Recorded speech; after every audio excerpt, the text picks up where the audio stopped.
Hello y bienvenidos al Club del Ketchupcito, un podcast sobre todo y nada relacionado al mundo creativo. Somos sus anfitriones Marco y Glo, y nos encanta hablar de muchos temas. Pueden esperar una que otra grosería, quotes de películas y canciones y todo lo que tenga que ver con las carreras que nuestros papás no querían que estudiemos. Empecemos. Hola, está escuchando el episodio 44 del Club del Ketchupcito.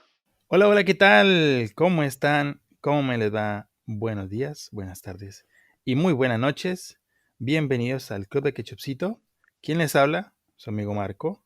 Y como siempre me encuentro en compañía de nuestra querida amiga Glo. ¿Qué tal, Glo? ¿Cómo estás? Hola. Bien.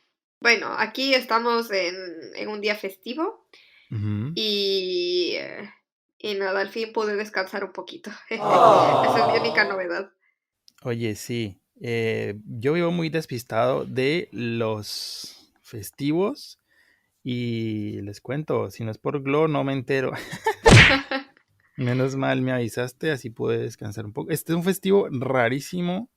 Bueno, en Colombia estamos acostumbrados a que haya un festivo como cada semana intermedia.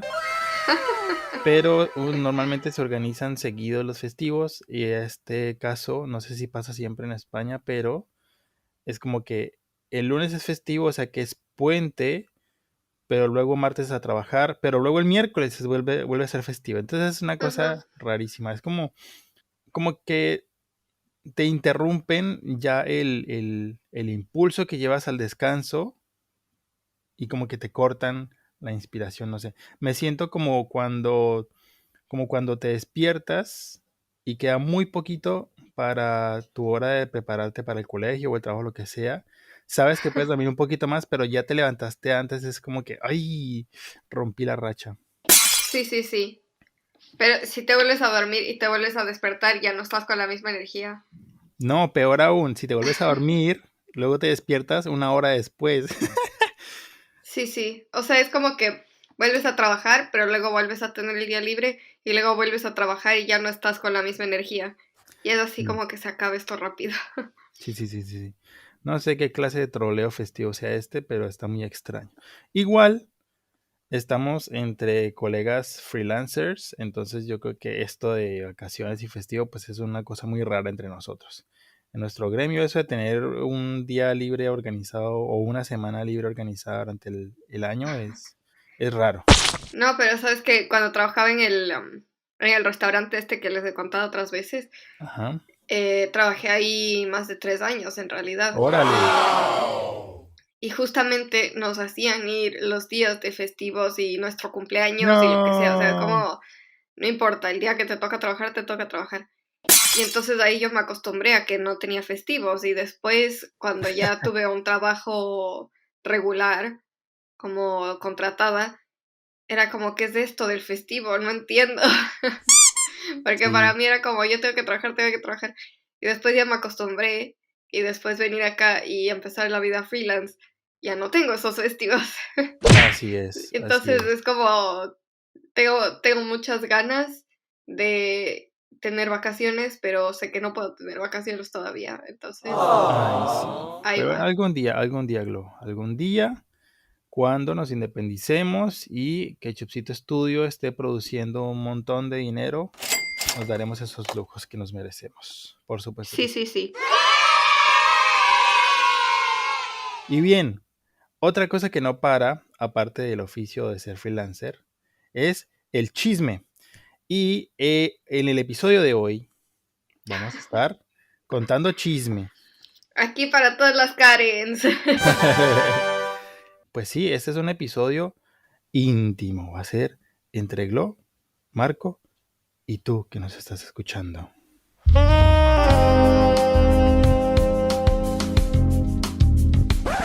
¿Por qué pones la voz sensual?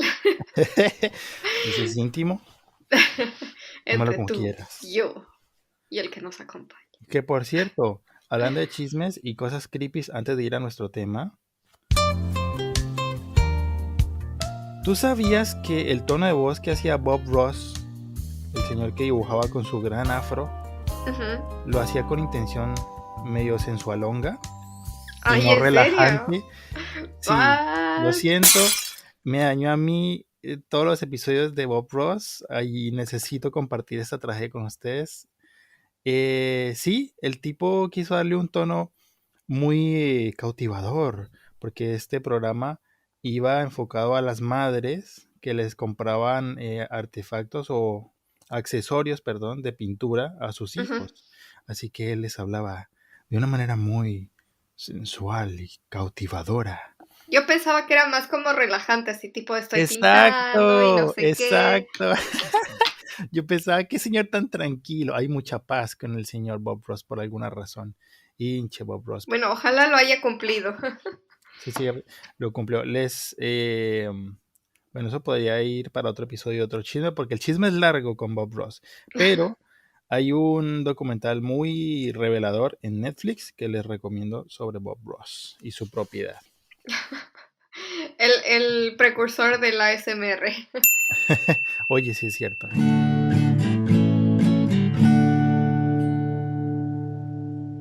Vale, vamos con más chismes.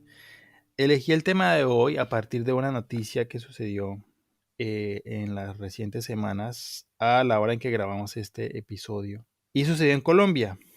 Ajá. La protagonista de este chisme es una señora llamada Jennifer Arias. Jennifer Arias es una congresista, la presidenta de la Cámara de Representantes en el gobierno colombiano. Ya, o sea, tiene un puesto bastante alto. Exacto. Y es protagonista de la polémica en estas recientes semanas porque resulta que se descubrió que doña Jennifer hizo plagio en su tesis de graduación de su carrera. Esto le informaron varios medios de comunicación en Colombia después de que la Universidad del Externado, donde la señora Jennifer se graduó, declaró que en efectivo hubo plagio en su tesis de grado. ¿Le quitaron el título o no? Pues está en un rifirrafe ese asunto, pero todo indica, según los estudios y el chisme en general, que en los 5 casos que se mencionó hubo plagio, se comprobó que en efecto hubo una infracción de derechos O de autor. sea, pero no es que le pagó a alguien para que le haga, sino que plagio, se copió de otro.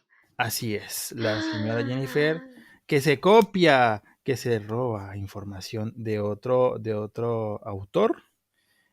Parece ser que es un académico mexicano. Y bueno, el rifirrafe está en mucha gente queriendo que esta señora renuncie a su cargo y otra gente defendiéndola. ¿Quién la puede defender? Lo siento, pero eso no se defiende. Ahí está la cuestión. Es que es política colombiana. Por supuesto que va a haber gente corrupta que la defienda. Bueno, también hubo, así entre paréntesis, el caso de, creo, si no estoy mal, es un ex vicepresidente de Ecuador, que luego se Ujú. supo que su tesis de grado había sido sacada de Rincón del Vago. Así que no está tan lejos. Precisamente en esta pregunta de quién va a defender a esta señora, descubrí algo muy importante. Esta señora Jennifer Arias no es solamente una vil copiona, como muchos la llaman. Es una mujer perdida de su tiempo, desorientada en la ubicación espaciotemporal.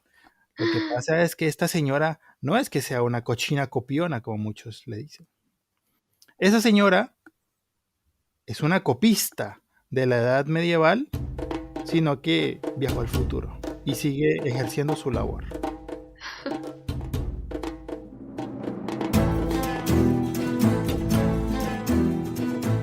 Y ustedes se preguntarán, ¿qué es un copista de la época medieval y qué relación tiene con doña Jennifer Arias?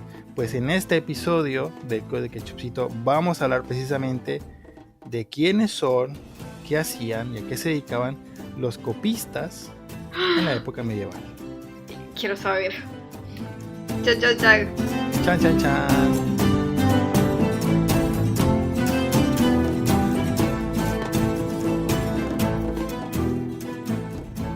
Bien, la palabra copista, ¿a ti a qué te suena, Glo? A lo que describiste antes, una persona que copia, ¿no? En efecto, es bastante sencillo ahora que lo pienso. O sea, su nombre ya lo dice.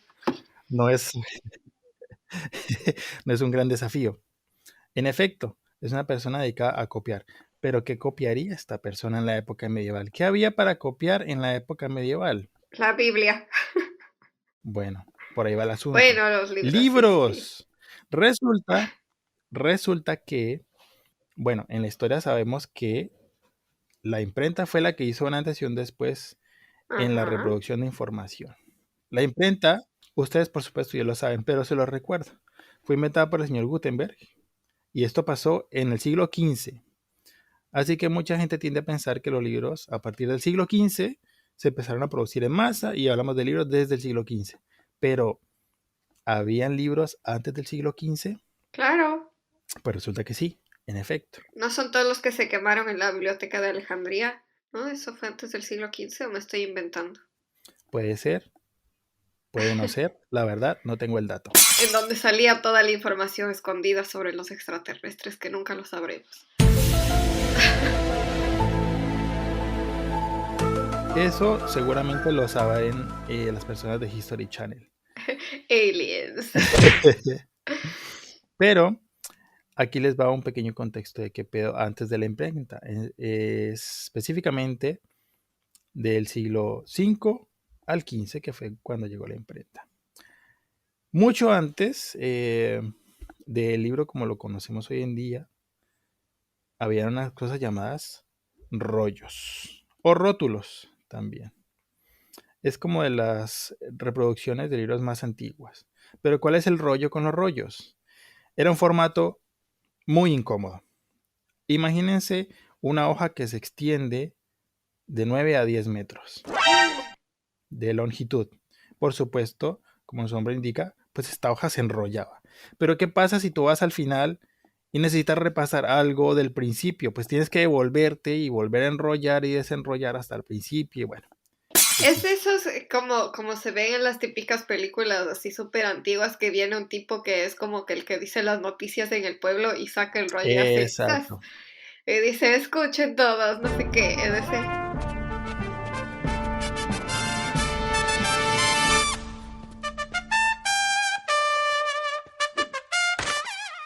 Basta, Rogelio. Ajá. Ah. O el rollo del dragón, que tenía que revelar y leer Poe, el elegido guerrero dragón, en la famosa película Kung Fu Panda. Ok. Perdón la referencia, me gusta mucho Kung Fu Panda y toda su trilogía. El caso, ¿qué pasó luego de estos rollos? Pues nos acercamos un poco al siglo IV, en donde se crea una cosa que le llamaron el códice. ¿Qué era el códice? El códice eran unas grandes hojas de pergamino, que ya vamos a hablar de qué pedo es el pergamino, que se doblaban y se ataban, y para protegerlas pues se encuadernaban, ¿no? Bueno, no es exactamente el proceso de encuadernación de hoy en día, pero era algo muy similar. Cosiendo, me imagino, ¿no? Más o menos por ahí va la cosa. ¿Qué hizo la diferencia del paso de los rollos al códice, que es algo más similar al libro de hoy en día? Pues una cosa llamada díptico. Y este es un dato medio interesante. El díptico, ¿qué era? Eran dos tablillas básicamente de madera que se unían por unas bisagras. Eso, en donde estaban los 10 mandamientos. Ah, no, mentira, esos eran piedras. Los 10 mandamientos eran de piedra y además a saber si lo de la Biblia era verdad, pero eso es otro tema. El caso, lo interesante del díptico es que de ahí viene el término tableta o tablet. ¿Vale? Por Mira vos. eso la relación. Yo no sabía un dato de color, pero avanzamos después del díptico. La gente de Grecia y Roma dijeron, órale, está interesante esto, pero está muy pesado mandar a los niños al colegio con tablas en la espalda. Dejemos que los esclavos se dediquen a eso y hagamos algo un poco más portable, y ahí llegaron al códice con el pergamino. Es que solo tenía como la imagen mental de un niño chiquito, como los que tienen las mochilas gigantes, pero con dos tablets así de Ajá, madera de madera. gigantescas. Imagínate, hijo, hoy este año escolar nos vamos con todo el lujo no voy a escatimar en gastos, le compré sus cuadernos con madera de roble, papito, para que usted vaya al colegio feliz, que tenga lo mejor en tablas para estudiar. Y el niño ahí pensando, maldita sea, el roble es muy pesado. Y luego le decía a los hijos, yo a tu edad caminaba 3 kilómetros en la nieve con tabletas de madera en la espalda. Así es. Me deslizaba con mis tabletas del colegio sobre la nieve para llegar más rápido al colegio.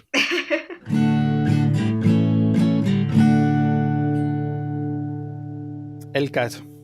Vamos a avanzar antes de hablar sobre el material, que me parece muy interesante. Un poquito del contexto de la época medieval, que recordemos, pasa o se denomina del siglo V al XV, ¿vale? Y nos vamos a centrar sobre todo en lo que pasa en Grecia y en Roma. ¿Por qué?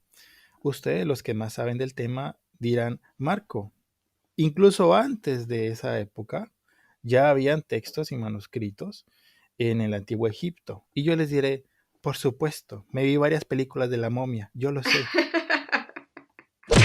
Pero lo interesante y en donde se nombró la labor de los copistas sucede en Grecia y Roma.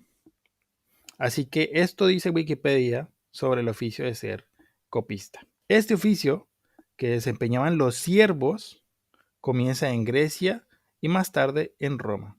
Fíjense que hoy en día, ¿cuántos se van a estudiar a Londres, literatura inglesa, para saber sobre el LEDs? Antes, nada de eso, nada de que tu papi te financie los estudios en el extranjero. Estas labores comenzaron con siervos, con esclavos. Bueno, por lo menos les enseñaban a leer, ¿no? No. Te estás adelantando demasiado, mi querida Glo. Esto Bueno, no era tan divertido como parece. lo siento. Resulta que estos siervos estaban como a propiedad de quien llamaban el dominus o señor, ¿vale? Este señor hacía copiar a sus esclavos con destino a su biblioteca particular cualquier libro. Es Qué decir, pereza. si tú eras el esclavo Marco, oye, Marquito, sácame una copia aquí de esta revista que está interesante. Y se iba Marquito a encerrarse a copiar ese libro. Y bueno, te iba a decir cuánto tiempo se demoraban en eso, pero pues Vamos para allá. Les meses. tengo el dato. Los libreros que comercializaban estos manuscritos también tenían un número variable de copistas a su cargo, por supuesto, para atender necesidades de reproducción de libros. Es decir, los copistas eran la fotocopiadora de la edad medieval. Eran personas con la única intención y propósito en la vida de copiar libros. Papi, ¿por qué me llamo Xerox? Cállate, Hewlett Packard. El caso. También nos dice Wikipedia que el panorama cambia cuando los centros monásticos eran básicamente monasterios. ¿Vale? Ajá. Y ellos son los que cambian el asunto. ¿Por qué? Porque los centros monásticos son los encargados de transmitir y salvaguardar el patrimonio de los libros escritos. ¿Cuáles eran los libros más importantes para salvar en esa época? Los religiosos. Ajá. ¿Vale? Entonces, el llamado amanuense medieval, que son los mismos esclavitos que estamos hablando antes, o los copistas. Era el nombre fancy de esclavo copista. Ajá, sí. Esclavo suena demasiado feo. Llámenle amanuense medieval. Estos acostumbraban a escribir aislados en una celda. Hijo de madre, pobres. Cuando se volvían monjes, porque por supuesto estaban en un monasterio, iban a un lugar llamado scriptorium, que es un término griego para denominar a un escritorio, básicamente. Ajá. ¿Qué era el escritorio? Era una dependencia muy común en el monasterio que estaba acondicionada para que los copistas empezaran a reproducir copias. Y ahí trabajaban muchos monjes y también monjas. Es decir, ya eran centros de acopio de fotocopiadoras humanas, ¿no? Bueno, pero al menos algo de representación femenina había ahí. Exacto. Casi no se habla del femenino cuando hablamos de copistas. Por lo menos en lo que yo investigué, casi siempre se habla de que es una labor de hombres. Pero sí que habían monjas que se dedicaban al arte de ser copista, Ay, qué ¿vale? pereza. Pero bueno, mi pregunta aquí es, ¿seguían existiendo los mismos esclavos que lo hacían antes o ahora solo se dedicaban a eso los monjes y las monjas? O sea, era solo religioso y ya. Eso fue lo que hizo el parteaguas cuando se crearon los centros monásticos. Dijeron, oigan, no traten mal a estos esclavos. Van a ser monjes ahora. Van a vivir libres bajo el manto del Señor Dios. Van a ser libres para reproducir Biblias, Lo pero único. libres. El caso era un trabajo totalmente ingrato.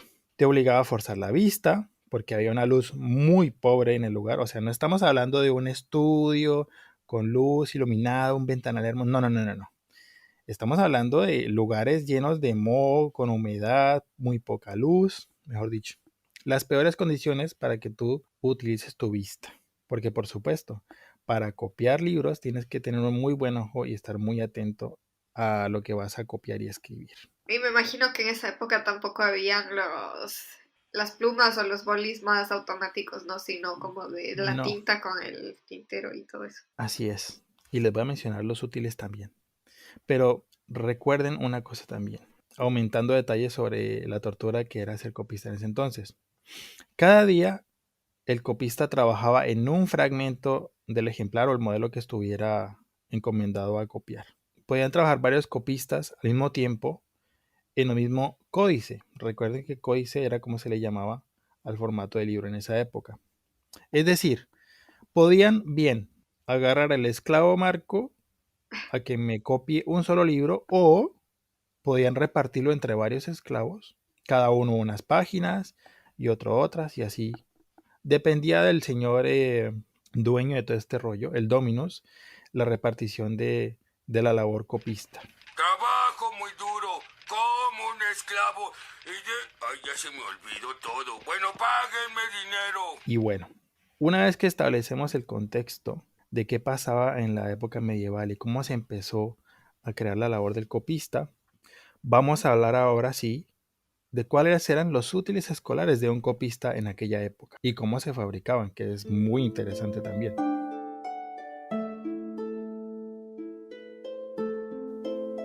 Vale, ya eres un esclavo que fue vendido, o no sé si realmente se ha vendido, pero yo imagino que fue apropiado por un monasterio, te raparon tu cabecita por razones santas y te encerraron en un cuarto a dedicarte única y exclusivamente a copiar libros. ¿Qué era lo primero que tenías que tener a la mano? Bien, pues uno de los elementos más importantes era obviamente el pergamino. Y el pergamino, ojo a este dato que es bien cruel, no estaba hecho de papel como lo conocemos hoy en día. No. ¿De qué estaba hecho? Los pergaminos estaban hechos de la piel de animales. Podían ser ¡Ay! ovejas, cabras o vacas. ¡Ay! Así es. ¡Qué feo! Los chinos luego salieron con el rollo del papel, pero en esta época, antes de que los chinos propagaran el papel por todo el mundo, pues antes de hacerle daño a los árboles, le hacían daño a los animales. ¡Ay, qué feo! O sea, como el cuero, como la piel, ¿no? Exacto. Recordemos que esta ¡Ay! es una época sin internet, o sea, la barbaridad estaba por todas partes. Y a los animales se les aprovechaba absolutamente todo. Y en el caso de los copistas, para la fabricación de pergaminos, lo especial eran sus pieles. ¿Cómo se preparaban los pergaminos? Pues bueno, después de sacrificar a Clarita, aquella vaca con la que te encariñaste de chiquito, No, pobre Clarabella. su piel era sumergida durante 3 días en agua con cal. Esto para posteriormente poder quitar con más facilidad todo rastro de pelo sobre la piel. Por supuesto, estamos hablando de una época muy precaria. Este proceso era imperfecto, así que los pequeños restos de vellosidades que quedaban de Clarita, pues había que quitarlos a mano. ¡Ay! Sí, guacale. No, pobrecito. Es que hace muchos años atrás te cuento algo medio feo. Espero que las personas que nos escuchen y estén comiendo, por favor, dejen de comer un rato. Hace muchos años atrás fuimos a un sitio en Quito que se llama, es muy chistoso el nombre, se llama Las Papas de la María. Ok. Y es una señora que vende como papas con carne de cerdo y así. Ujú. Y entonces, nada, compramos así la comida y tal, y abren el plato. O sea, es como la típica tarrina de Espumaflex, esa que te dan de los Ujú. puestos callejeros. Y Ujú. tenía un pedazo de carne que todavía tenía unos pelitos. Ay, no. Y yo vi así, fue como... y ya no quise comer más. Entonces solo me imagino que eso tenga mi libro. Un saludo a la gente que come lechona allá en Colombia, este plato típico hecho a partir de cerdo, arroz y muchas carnes, que también suele llevar uno que otro pelito en medio del cuero. Ay. Saludos a la señora María de las papas de la María, que por lo demás está muy buena. Pues bueno, de la señora María no estaba muy enterada de los procesos de los copistas. Y bueno, volviendo al tema, después de haber removido a mano todos los pelos de este cuero, lo que hacían era que la piel se remojaba de nuevo en agua para quitar los restos de cal, ¿vale?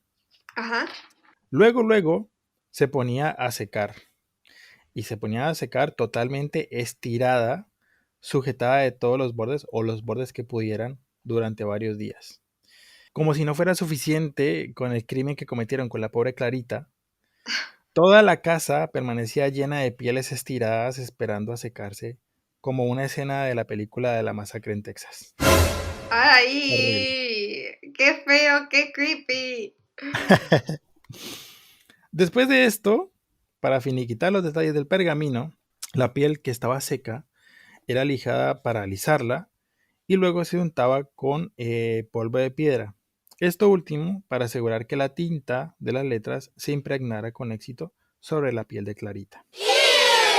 ¡Ay! Me perturba. Ahora convertida en pergamino.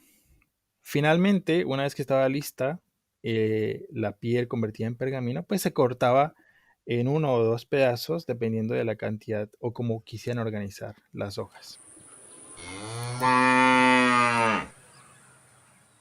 Lo siguiente que necesitaban los copistas para trabajar una vez que ya tenían listo su pergamino eran las plumas, Ok, las plumas. que también eran llamadas pena, o en español cálamos, que no tenía ni idea ni sé cuál es la relación. Lo siento, no les tengo ese dato. Pero eran, como su nombre lo indica, pues plumas de aves. Y yo quiero imaginar que ninguna ave de la época tuvo que sufrir tanto como lo hizo Clarita, pero sabiendo cómo era la gente de la Edad Media, pues supongo que Brutal. la barbaridad para quitar las plumas no pudo faltar.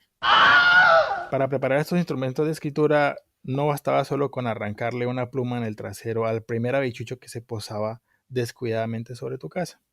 Había que endurecer el tallo, o sea, el palito de la pluma, regándole sal caliente.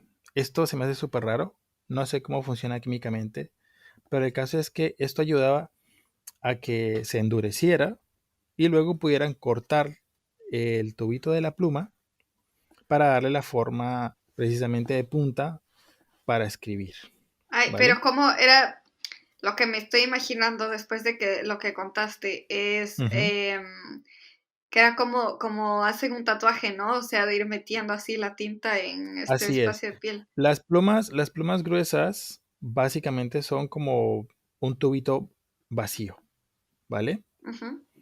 Entonces luego de que se endurecían con sal caliente, empezaban a cortar la punta para que por medio de este corte la tinta se metiera dentro del tubo de la pluma y pudiera servir como las plumas que tenemos hoy en día. Ujú. De hecho, no ha cambiado mucho. Si se fijan en las plumas estas de metal muy finas, son muy similares a cómo se veían los cortes de las plumas en aquella época. Claro. Pero por supuesto, están hechas de metal y con mucho menos maltrato animal. Claro, es que lo mismo tienen su depósito de tinta que sale con la presión que tú le pones al Exacto. escribir. Luego, acompañada de tu pergamino y tu pluma, había el raspador o rasorium. Esto básicamente era una cuchilla especial que se usaba para raspar la superficie del pergamino y retirar cuidadosamente la tinta que se quería corregir. Era igual que ese borrador azul del colegio. Que borraba el papel. Exacto, el que usabas para borrar tinta en el colegio, solo que en el colegio, el del colegio no arrancaba la tinta, sino que arrancaba toda la hoja del cuaderno. Sí. O te manchaba todo de azul, que es la otra. Esos borradores azules eran una mentira, hacían de todo menos quitar la tinta de la hoja. El caso, el raspador de la Edad Media era mucho más efectivo que los borradores azules. O sea, espera, el rascador, era como tipo una cuchilla que le pelabas a lo que Exacto, escribiste, ya. así es. Claro, claro. Como el pergamino era aún con todo el proceso y el estiramiento que se hacía, el pergamino aún así era muy grueso. Ujú. Entonces, la cuchilla esta, el raspador, se usaba para quitar los trozos de tinta y aún así quedaba bien la hoja para seguir escribiendo. Ya. Ay, qué bestia, qué drama todo hacer esto. El efecto raspador no funcionaba en el colegio con el borrador azul, pero en la Edad Media sí. Y ahora imagínate tú estar copiando un libro y cagarla en una letra. Uy, te toca Así es. repetir todo. No, te tocaba ponerte a raspar y luego volver a escribir. Entonces era un proceso bastante tedioso. Que una profesora mía del colegio nos contaba, o sea, nos decía tipo, ustedes tienen suerte, que ahora tienen compus, que no sé qué, Exacto. porque, bueno, esto obviamente mucho más reciente, pero ella decía que hacían las tesis y cualquier trabajo a mano y después le pagaban a una Ujú. persona para que les pase a máquina. Y si esa Imagínate. persona se equivocaba, era repetir toda la hoja. Sí. Yo recuerdo que en mi caso hubo máquina de escribir y qué dolor. Mis hermanas y hermano alcanzaron a usar máquina de escribir para sus trabajos, me imagino. Sí, sí, sí. Que no me puedo imaginar cómo sería esto en el medioevo, repitiendo toda la hoja del manuscrito ese. No, qué pereza. Ahí la pobre Clarita maldiciéndote por haber cagado la hoja que tuvo que arrancarle su piel. ¿Me mataron para esto? Para esa letra tan chueca me mataron. Pero bueno, el caso. Finalmente, el último de los artículos que necesitabas como copista para escribir, pues era la tinta, ¿vale? Ujú.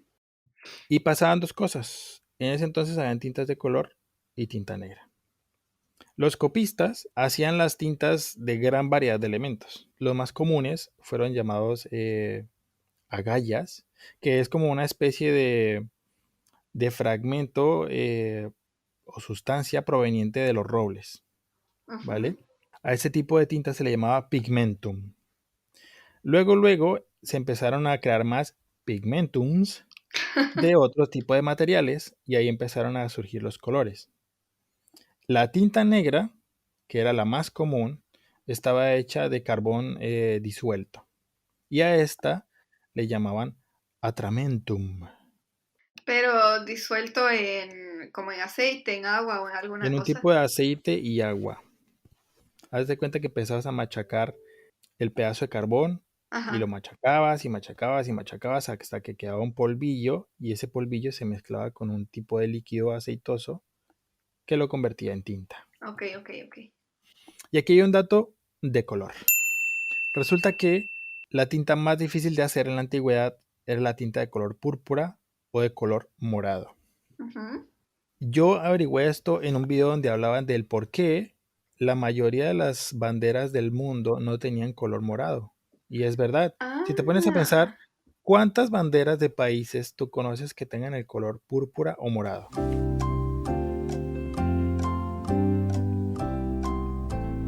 ninguna que me acuerde. Creo que Es la verdad. de, si no estoy mal, creo que la que se usa en contra de la monarquía aquí en España, la de que representa la república, Ujú. o este ideal de república que se tiene morado, si no estoy mal. Pero creo que no hay. Si estamos hablando de países antiguos, es muy difícil que encuentres algún país con color púrpura o morado en sus banderas. ¿Y por qué sucedía esto? El pigmento morado era producido a partir de una mucosidad de un caracol de mar Y para obtener 1 gramo de esta tinta, eran necesarios miles y miles de estos caracoles de mar. Ah, y es por eso también que se relaciona el color morado o el púrpura con la realeza y con todo esto. Puede Y ser. también creo que los sacerdotes cuando son eventos especiales usan el Ujú. morado y así. Era muy Ah, difícil hacer un poquito de tinta porque tocaba sacarle mocos a un montón de caracoles de mar. Entonces la gente wow, decía, qué pereza, yo le pongo amarillo, azul y rojo porque está más fácil de conseguir. wow. Y todavía no sabían mezclar el rojo y el azul para hacerlo.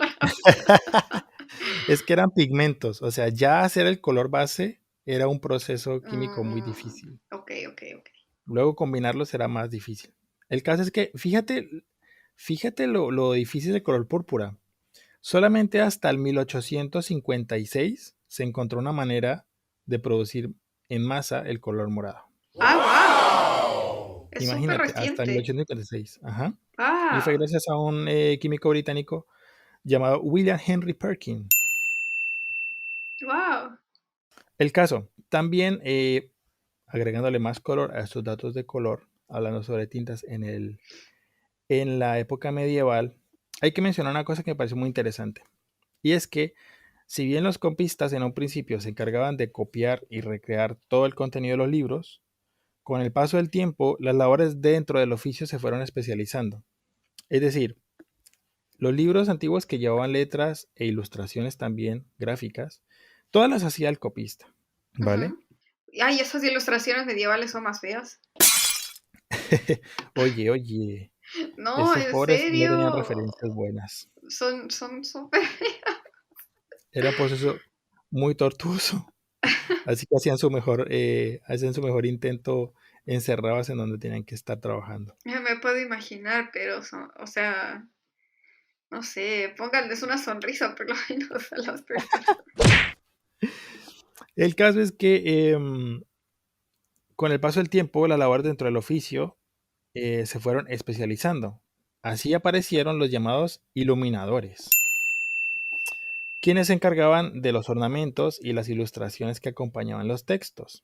Los iluminadores eran lo que hoy conocemos en nuestra profesión como los ilustradores. Ya. Muchas gracias, señor iluminador. Pero ¿por qué iluminador? Resulta que la mayoría de las intervenciones gráficas de la época usaban el color dorado. Ah, El dorado se hacía a partir de pegar pedacitos de fragmento dorado sobre las hojas de papel, los pergaminos. Por eso es en los textos antiguos mucho dorado, mucho dorado, porque ajá, era como lo más nice, lo más cool, lo más gomelo diríamos en Colombia. ya. Y quienes se encargaban de hacer esto eran los iluminadores. Y de ahí la relación iluminar, ilustrar, etcétera. Claro, es que yo pensaba, por ejemplo, como ilustrar es otra forma de decir enseñar, tal vez. Ujú, sí, Iluminar más o menos igual, ¿no? Pero también tiene relación, como dices, con la tinta dorada. Entonces me parece muy así es. interesante eso. Ujú. Yo tampoco sabía, y averiguando sobre ese tema me enteré. El caso, les mamaba el dorado.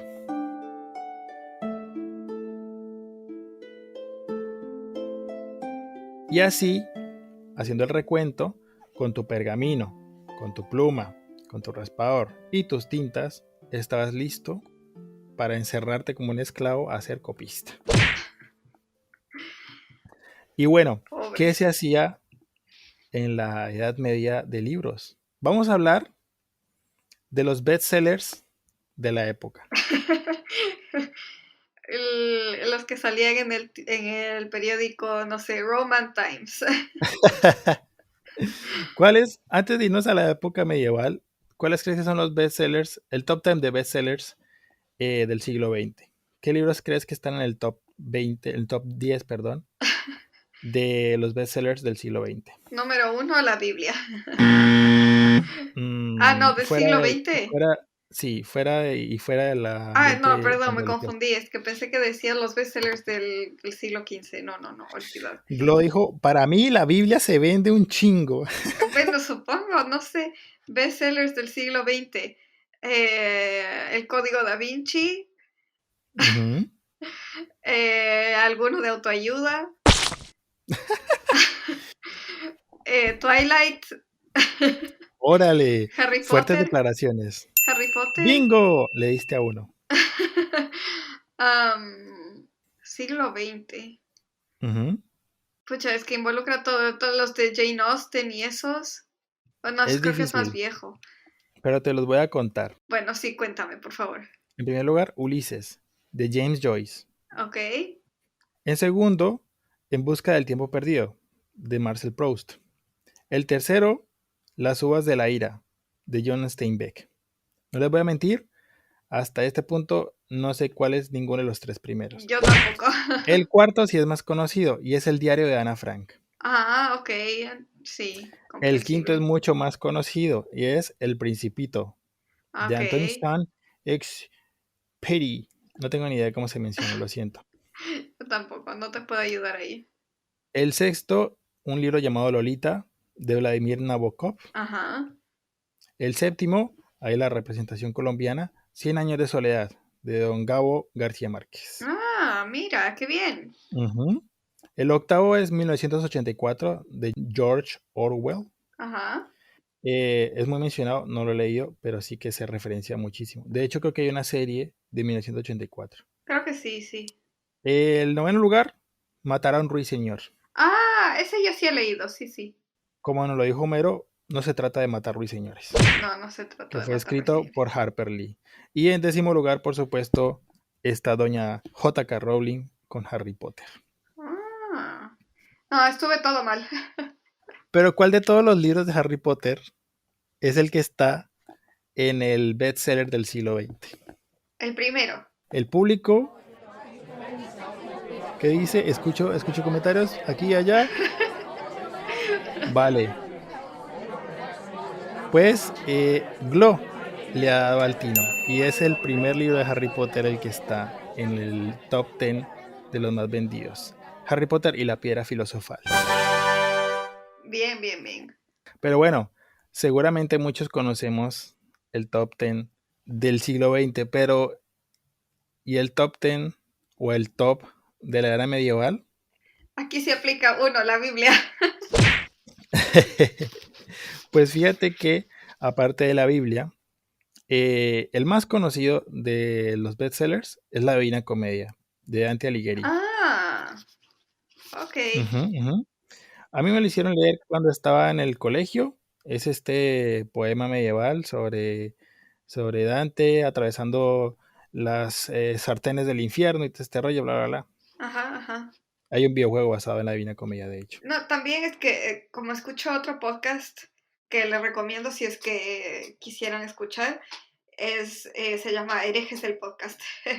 Ujú, Y en este estaban hablando recién que de hecho en ninguna parte de la Biblia existe tal cosa como una representación del infierno y todas esas son ujú. sacadas de la Divina Comedia en realidad. O Es sea, esto verdad, eso es del verdad. fuego y no sé, que te quemas ahí abajo y la representación del diablo slash demonio, Lucifer, lo que sea, como Ujú. la cabra con estos cuernos y no sé qué, eso son sacados de ahí, pero en realidad en ninguna parte de la Biblia lo menciona. Qué loco, ¿no? Religiosos como siempre, plagiando, como malos copistas. Los copistas no hicieron su trabajo. Otros libros bestsellers de la época medieval era uno llamado Los cuentos de Canterbury, de Geoffrey Chaucer o Chaucer. No tengo ni idea de qué va ese libro. Otro era El cantar de Roldán, de un autor francés anónimo. Otro libro mencionado se llama Decameron, de Ajá. Giovanni Boccaccio o Boccaccio. No me preguntes de qué va, tampoco tengo ni idea. Otro era Digensis Acritas, de un autor griego, por supuesto, anónimo. Yo sé, a lo mejor algunas personas que escuchan esto saben de qué van los libros y me están maldiciendo. Una disculpa por no haber nacido en la Edad Media. No, perdón, yo sí nací todavía en el siglo XX y no, y conocía 2 de la lista de bestsellers de ahí, así que Yo por lo menos, La Divina Comedia sí la recuerdo bastante. yo sabía cuál es, pero no, nunca la leí. Y de esta época, otro libro que también escuché mencionar en el colegio es El Cantar del Mío Cid. Ah, sí, ese también, sí, sí, sí. En el colegio también Ujú. leímos El Cantar del Y esa Mesías. es una cuota de la Edad Media española. Mm.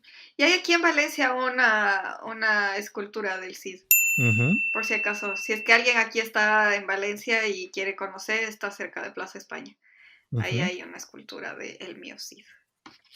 Habían otros títulos muy hermosos como Las Coplas a la Muerte de su padre, Ok. de Jorge Manrique, El Conde Lucanor, de Don Juan Manuel, y así.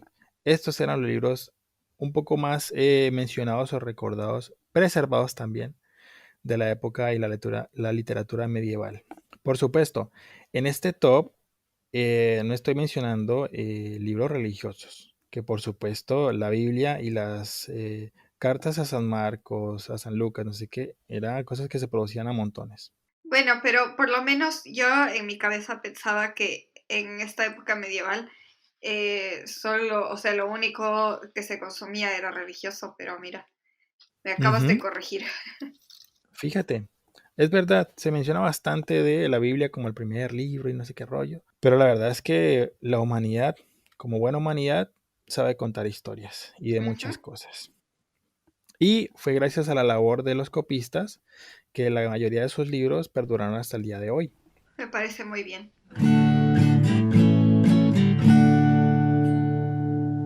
Otra cosa muy importante y con la que me sentí identificado es que básicamente los copistas eran los freelancers de la época medieval.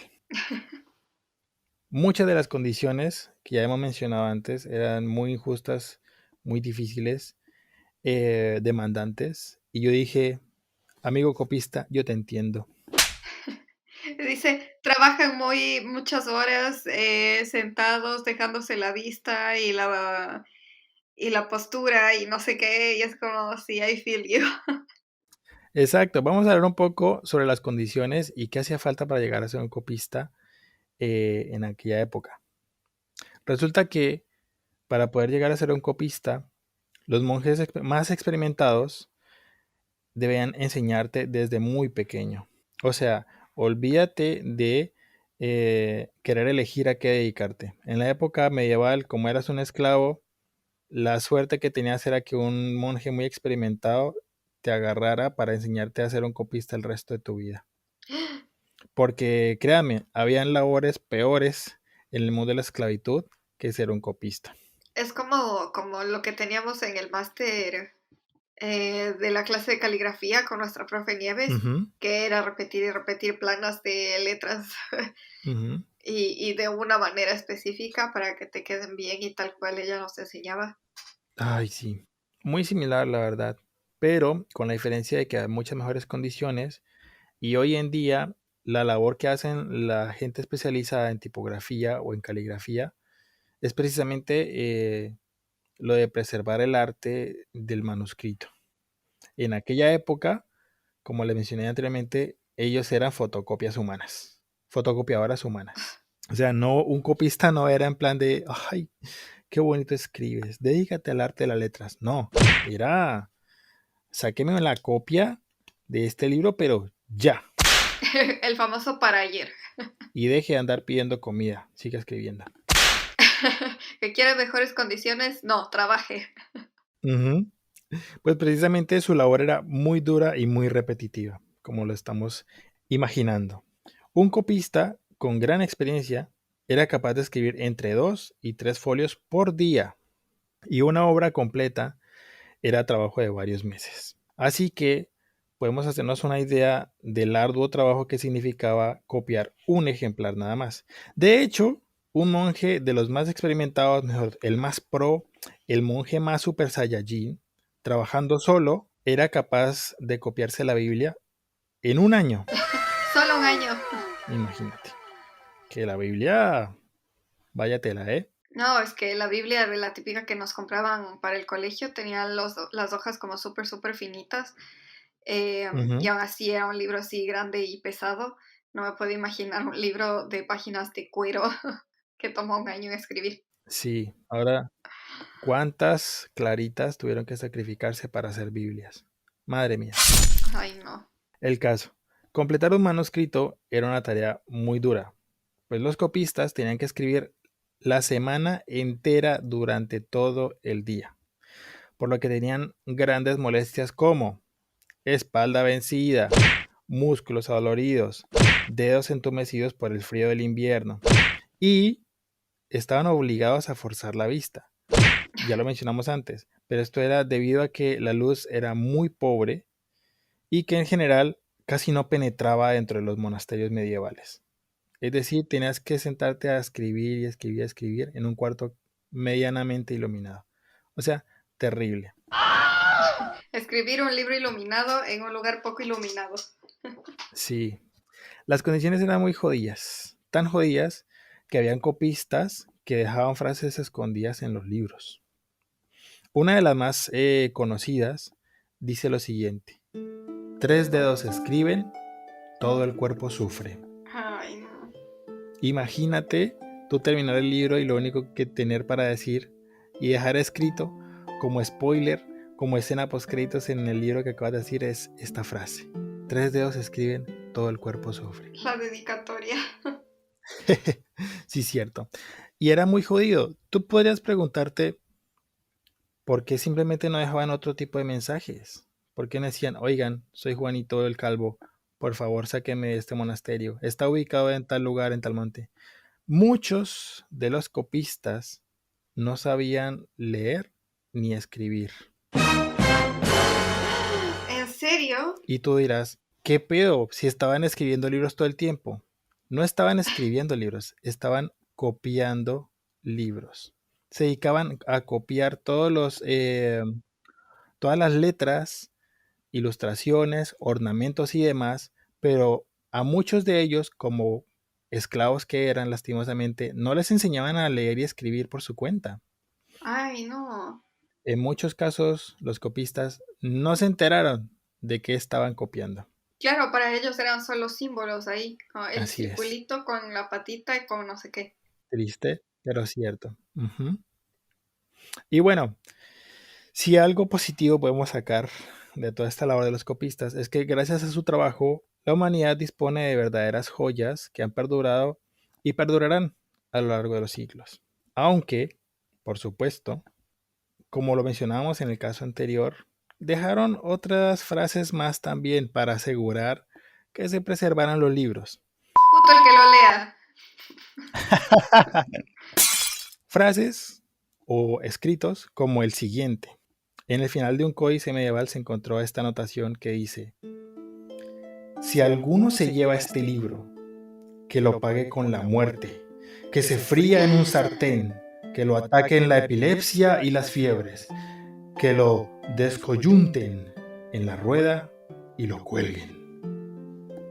No. Es decir, la madre para el que dañe este libro, como diríamos en Colombia. La tortura. En fin, ese era el triste y desalentador panorama de los copistas en la época medieval, antes de que llegara la imprenta y, quiero pensar, los liberara de los monasterios y la esclavitud, escribiendo libros todos los días.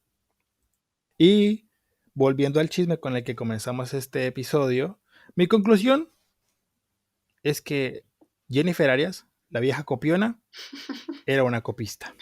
Solo viajó en el tiempo y dedicó su oficio a una nueva cosa. Muy mal ubicada en la época en la que vive, pero si en algún momento encuentran gente plagiando, no les den tan duro. Piensen que son copistas, que viajaron al futuro, que ni siquiera saben leer y escribir, y su pobre ignorancia no les deja otra cosa más que copiar. No, imagínate si saliera una rueda de prensa o algo diciendo, no, es que yo soy una copista del siglo VI. Y así, mis queridos amigos, concluye la historia de los copistas en la época medieval. Ay, no. Después de todo esto que hemos hablado, querida Glo, ¿qué concluyes? Bueno, he aprendido muchas cosas. Ujú. Entre esas, que les admiro mucho, que nunca ha sido bueno para nadie pasar mucho tiempo frente a un escritorio dejándose la vista y la espalda. Es verdad. Y qué excusas para la gente que copia siempre va a existir. Ujú. Y eso, que les agradezco mucho porque gracias a ellos también hay mucho conocimiento que tenemos hoy en día, ¿no? Entonces eso es igual súper importante porque si no era por nuestro amigo Gutenberg, seguiría existiendo este oficio. Así es.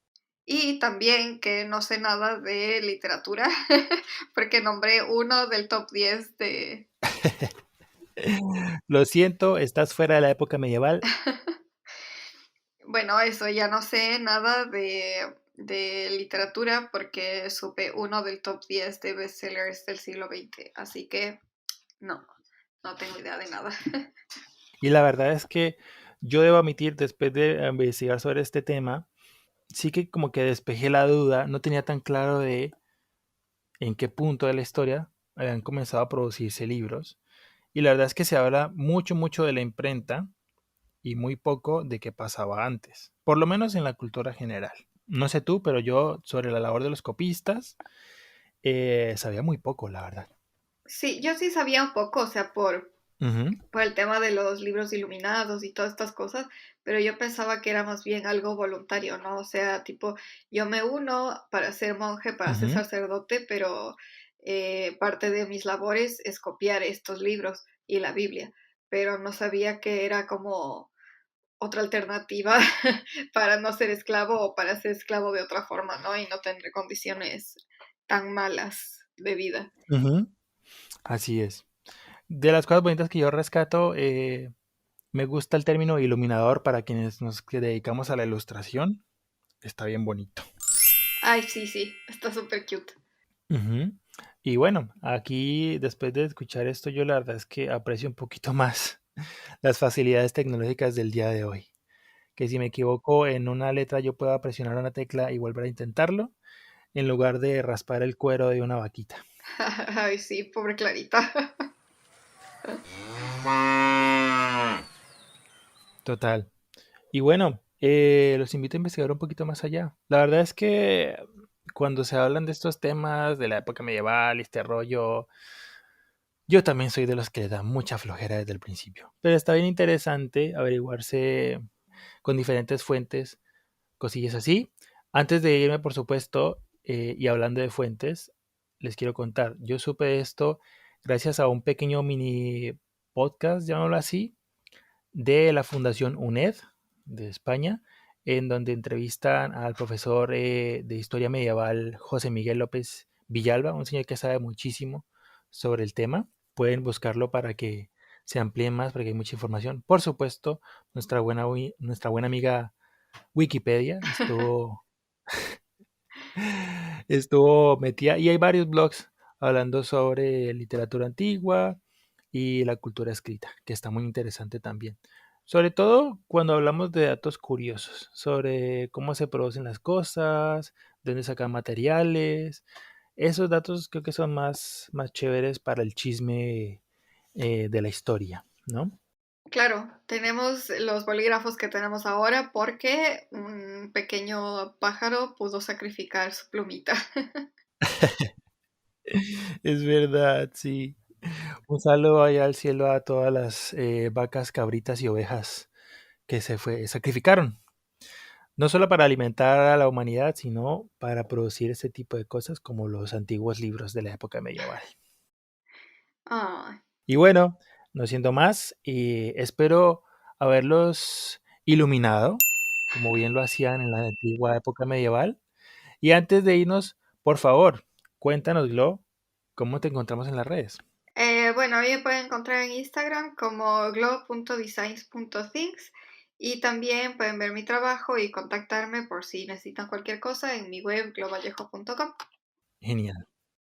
A mí me encuentran en todas las redes como @marcofer, Recuerden solamente cambiar la letra A por una X y van a encontrarme en Facebook, Instagram, Behance, ArtStation y demás lugares para que se enteren de mi trabajo. También recuerden que se pueden comunicar con nosotros, enviarnos sus comentarios y estar pendientes de nuestras publicaciones en las redes como Facebook. Nuestra fanpage se llama El Club de Ketchupcito. En Instagram estamos como @ketchupcitoclub y pueden escuchar este y todos los demás episodios en las plataformas de streaming como Spotify, Apple Podcasts, Google Podcasts, todas las cosas podcast. Y por supuesto también estamos en YouTube, El Club de Ketchupcito. Esperamos que tengan una muy bonita e iluminada semana. Y nos vemos en el próximo episodio de El Club de Ketchupcito. Sí, Chao, chao. llenemos todo de tinta dorada. Bye, gracias por escuchar.